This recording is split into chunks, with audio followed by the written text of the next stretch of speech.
Okay, so I'm here with Sharon Shisler, and I'm actually looking now at her set of palette knives on her table next to her palette where she paints. And this is the first video that I'm doing for contemporaryartnetwork.com.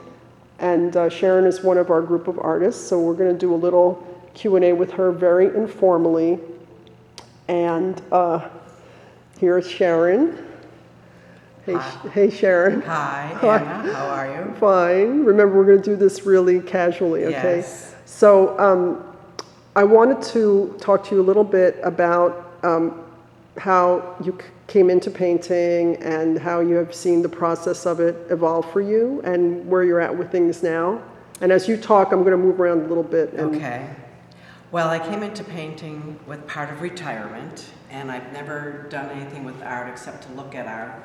And I was privileged to start to join the Greenwich Art Society and had 3 different instructors.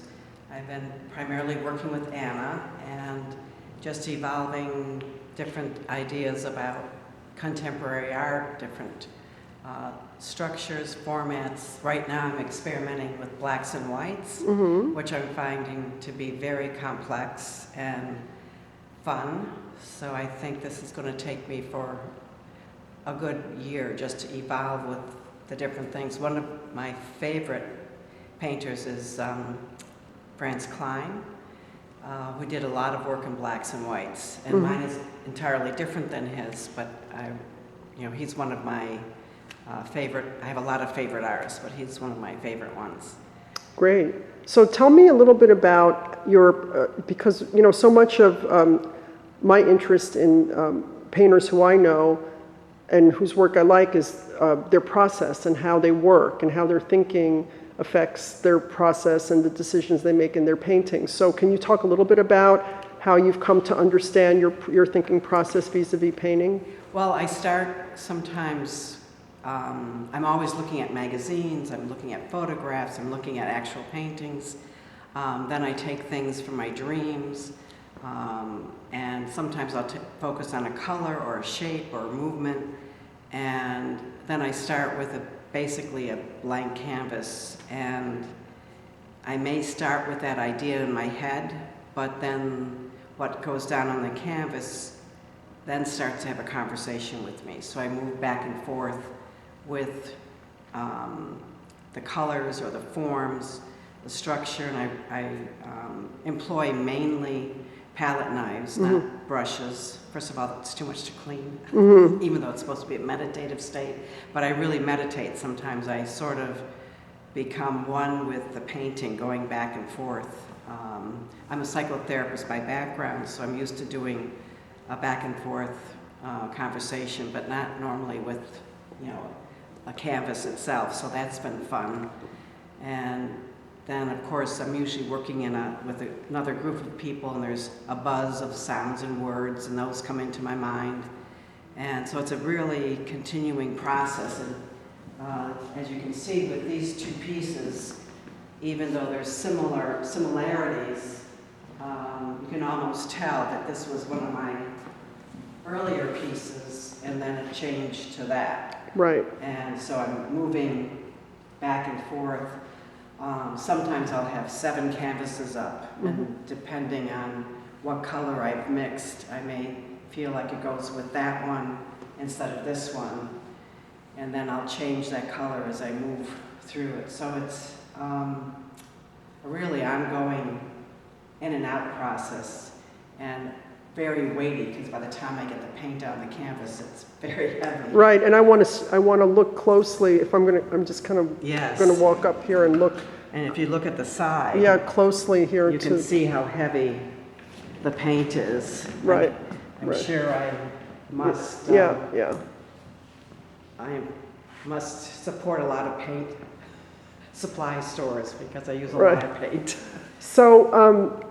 What's interesting to me is you had, a while back, you had a show at one of the libraries here in town, and you had a very nice artist statement, I thought, that really encapsulated, at that time, your feeling about where you were in the painting process and how you were understanding it.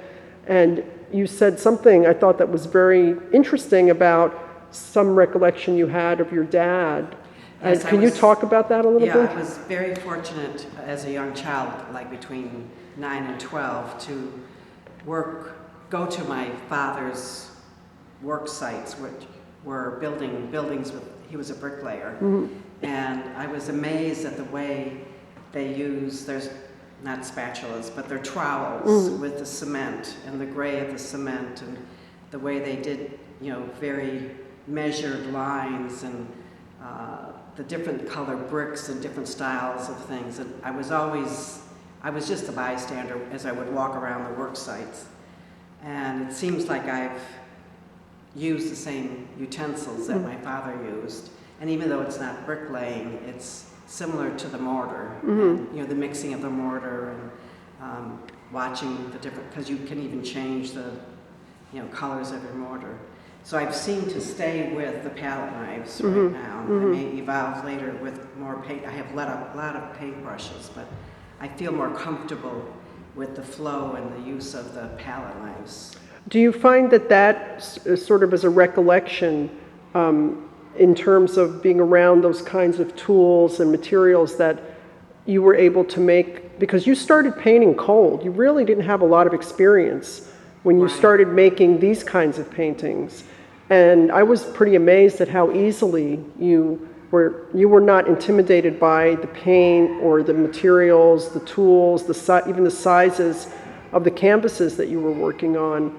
And so, I'm glad to hear that, because I didn't feel like you were. And so I thought that was really interesting when I read that statement where you reflected back to your dad about how, you had sort of a kinship, or there was something about that memory that left an impression on you, that I'm wondering if that allowed you to be less inhibited when you started painting in a more, in a more conventional manner. Well, I think because my father died when I was 12, that I felt he was always with me in major decisions in my life. So I've kept his memory alive. And I think by painting, and especially now that I'm doing the whites and blacks, it's even getting me closer to that sense of the cement. And it's almost like an homage or a sense of gratitude for having known my father's, for 12 years of my life. So it's been a comfort in a way to have those memories, and by putting them out in the paint and the canvas. In fact, one of my very first paintings, without realizing it, I was painting in a lot of reds and orange and yellows. And I was going for a 50th year reunion back to high school. And I didn't realize what I was doing, but here I was painting a traumatic event of a school fire where we lost many of our classmates. And here we, going back to that area of the country and being with the friends, we always bring up the fire and our friends, etc. So that was my first, introduction to painting big and with, the paints. And when I came back, I actually then realized, projection of course, what I was doing of the painting. It was a flowing out and letting go of some of that grief in a very vibrant way. And that's one of my favorite paintings, Big Red. Yes, I know Big Red. That's really good. That's really a good one. And maybe that was one of the things that allowed me to be free, because I've use art therapy also with children, and seeing what is evolving. But here I am, using it in an art way. So that's been, it's been quite an experience. And so, because you work on various canvases often at once, do you find that fragments your thinking at all, or are you able to make sense of things from one painting to the next? Because it's not an easy thing to do, to work on many paintings at a time. Some people adapt to it, others can't. Others have to just really focus all of their effort and attention on one piece at a time. So can you talk about how your thinking moves, because I see it as a bystander, I see it as very fragmented and very all over the place, yet you're still making relationships between one and another. And within, what's good about working with 5 or 6 canvases at the same time is that even though they may not be in the same time sequence, my fragmented ideas and feelings and thoughts get out there, and then I can put them there, and then if I find that it's disturbing, I can turn the canvas around and restrict I see it as a restriction, myself on one canvas. And it's almost like I'm working out different things on other canvases until I, feel the resolution in one piece. And a technique that I've found that was either suggestion from somebody, I didn't find it myself, was if I can back up and close one eye, I can see the blurred format, and then I can see where it's off balance, and try to figure out what's happening. But I find that it doesn't fragment me because I am fragmented, so I can put the fragments out there, and then I can, if it's too disturbing or if it's too contradictory, I can turn it around and ignore it. So for me, even though it's disturbing to other students because I have a lot of campuses, it's very helpful to me to see them all there at once. It doesn't, because I'm usually on 7 tracks in my head anyway. So yet I could see for other people that might be much, more confusing for them. Yeah, it's an interesting way of working, and there have been others who've worked like that, and given the amount of space that you have, if you've got the ability to move from one to the other, it might actually make sense to you where it may not make sense to someone else to do that. So this is, the tough question, and it's been asked, many times, but how do you know when the painting is done? Do you have a hard time stopping and enough to say, okay, now this is it? Or what makes you stop versus continuing on? Well, I see this as part of 2 other questions, because there's 3 things that I think, at least from me, that an artist needs to know. One is when to stop, and that sometimes is very hard because I may want to stop ahead of time, and yet it's not perked enough, it's not done. It's like putting it in the oven and waiting so many minutes or hours or whatever.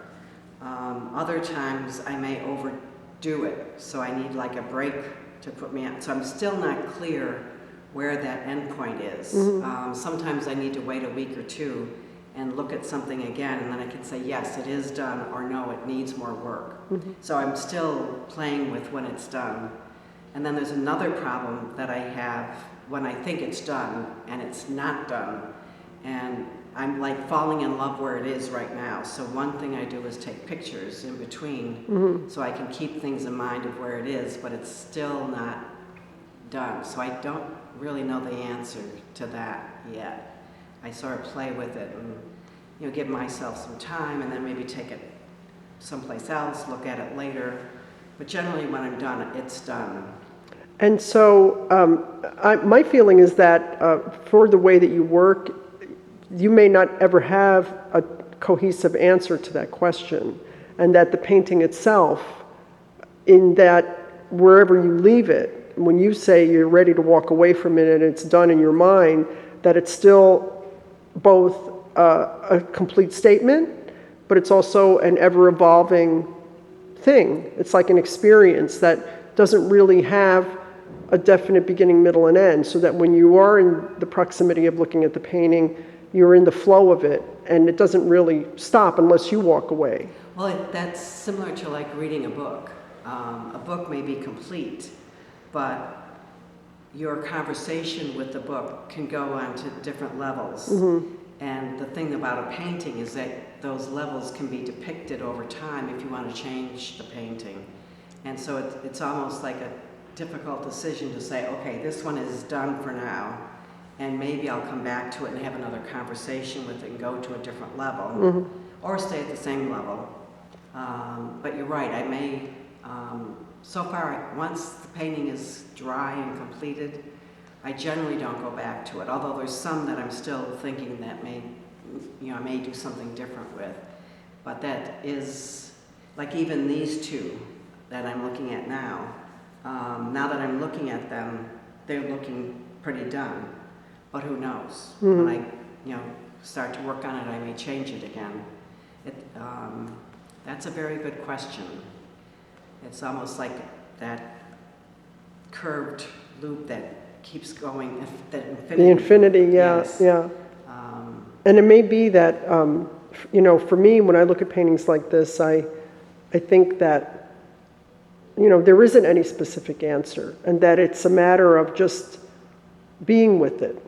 And that may be an answer. There may not be anything specific in terms of walking away and saying, well, yeah, I get X, like whatever an idea might be or a specific feeling, but that, the things that are feeling like they're still in flux and movement and a kind of energy, the feeling from that is a very fleeting thing. Yes, it's fleeting, as well as I think one thing about being a painter and an artist is that you're constantly in flux, you're constantly evolving, and you can actually see the transitions from one painting to another if they're done in sequence.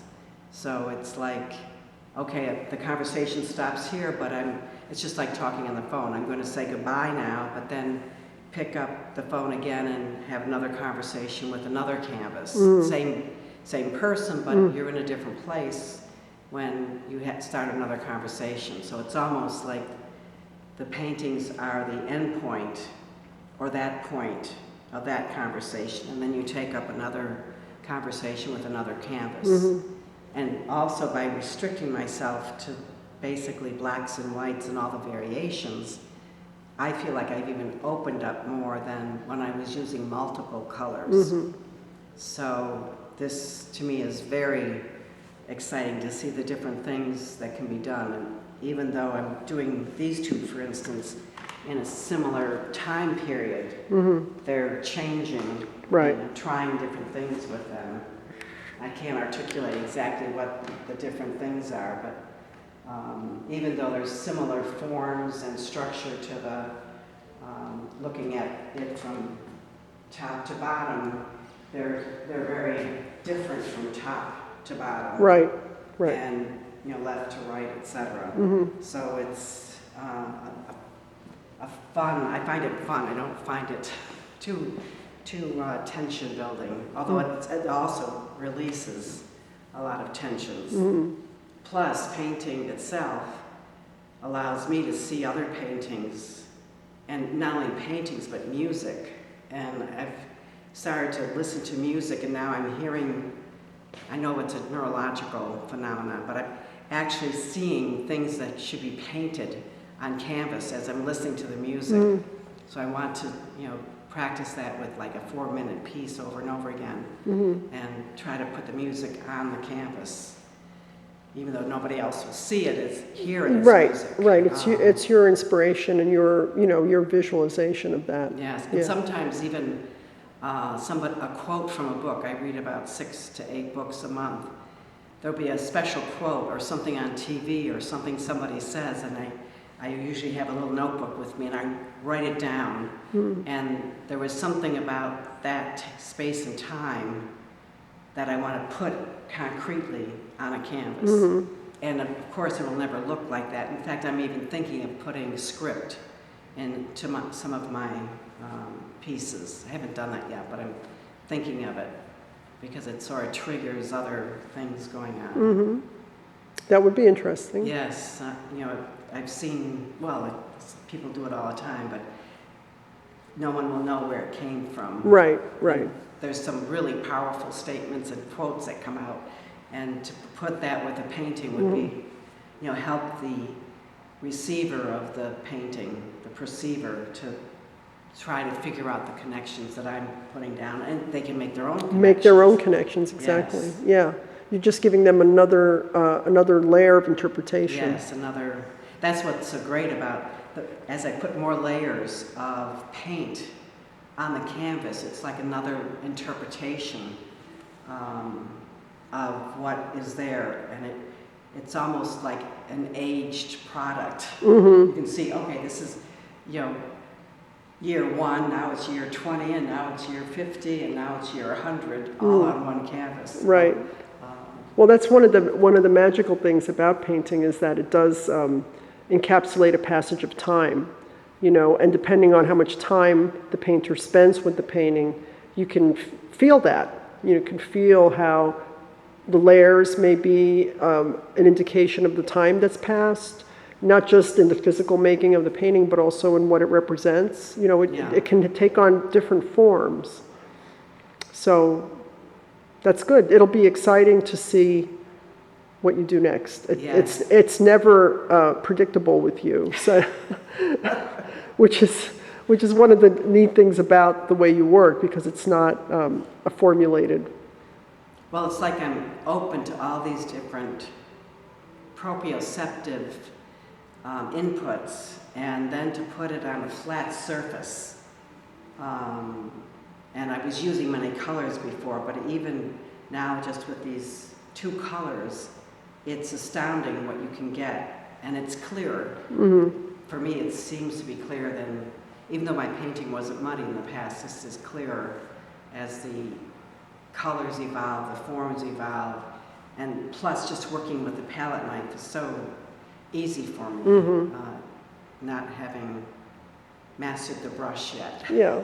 In the future. Yeah, you'll get there. So I'm going to ask you one more thing, and then I want to wrap it up, because the person who's going to be editing this video, I don't want her to have to watch too much of it, because she's going to have other ones to watch. So what do you think? I mean, as succinctly as you can say, if possible, what would you say? How do you characterize yourself as a contemporary artist? What makes you a contemporary? Because this is a contemporary art network, and for me that means different things. So how do you interpret that? Well, contemporary is a very interesting word, because again, that's time limited. So at 1900, you could be contemporary then. But I think because of all the changes that we've experienced in the 2000s, that there are so many other influences going on, but they're still basically impacting on the spirit, the mind, and the body, so that, but the more we can take in, the more contemporary we are. And again, this is, you know, abstract painting is one thing, but at the same time, when people look at a painting, they have to associate it with something that they know, something that's known. And, you know, back in the 1900s, we were talking about atoms and energy levels and energy waves and quantum physics. And now we're even, you know, we're going up and down in the ladder of you know, small particles to large particles to the universe. And I think as we become broader in our thinking, this is what makes, at least what I'm doing, contemporary, because I try to keep up with some of the things that are happening in today's world, which is very rapid right now, the speed of things. But still, it comes down to the basic things in your soul and your body, your feelings. So I think that's not exactly a definition of contemporary, but it's of the now, certainly. Okay, great. Okay. Great, thank you. Thank you very much. Good, thanks a lot. Very good.